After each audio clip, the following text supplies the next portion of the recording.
a symbolic start for Maine Democrats hoping to win the governor's office this November. On Sunday, thousands of Mainers turned out for the state's 2010 Democratic caucuses at more than 300 locations around the state. Democrats were out in full force, meeting their new gubernatorial candidates and talking about the issues they feel matter most to Mainers. King Middle School in Portland was packed with Democrats, including Congresswoman Chellie Pingree. She says Sunday's caucuses were just the beginning of an exciting election year ahead. It's an election year for me, but more importantly, we're choosing a governor here in the state. All the legislators are up for election. So there's a lot to talk about, talking about the president's agenda and the national agenda, as well as what's going on here in this state. Well, I think it's very, very important to get... Well, as the nation debates the best way to pay for and deliver health care, one thing all sides seem to agree on is the growing need for better end-of-life or hospice care. Today, Maine Congresswoman Chellie Pingree toured one of the newest hospice facilities in the state, Gosnell Memorial Hospice House in Scarborough. It's not a hospital or a nursing home, but a home-like setting with round-the-clock medical care for people who are in the final days or weeks of their lives. Pingree says she is working to make sure that hospice care is supported no matter what version of health care reform is passed. You know, when you have a massive bill in front of you, it's easy to have little pieces cut out and not taken care of in the way that they should be, and we wanted to make sure that as this bill gets rethought, that hospice doesn't get left out.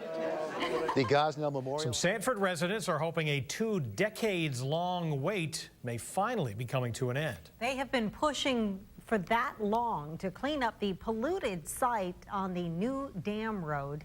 Tomorrow night, the Sanford Town Council will decide whether or not to foreclose on the property and take ownership of it.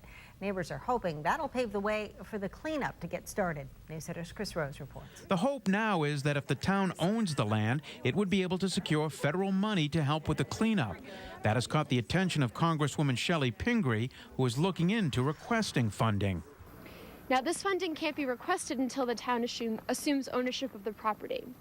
Representative Pingree's deadline to request the appropriation is February 15th. Neighbors realize a thorough cleanup could take years to complete.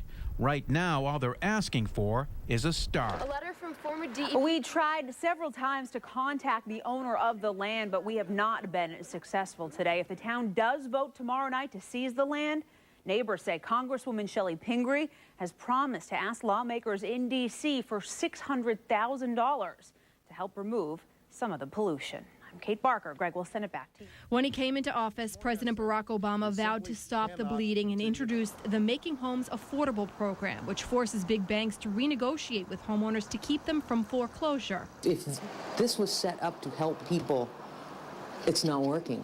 It's ludicrous. People who are dealing with these big banks, like Monahan, say the program is bogged down with delays and red tape. Our senators, our government should know that this is not working, and they need to know this. I had the chance to speak with Representative Chellie Pingree today.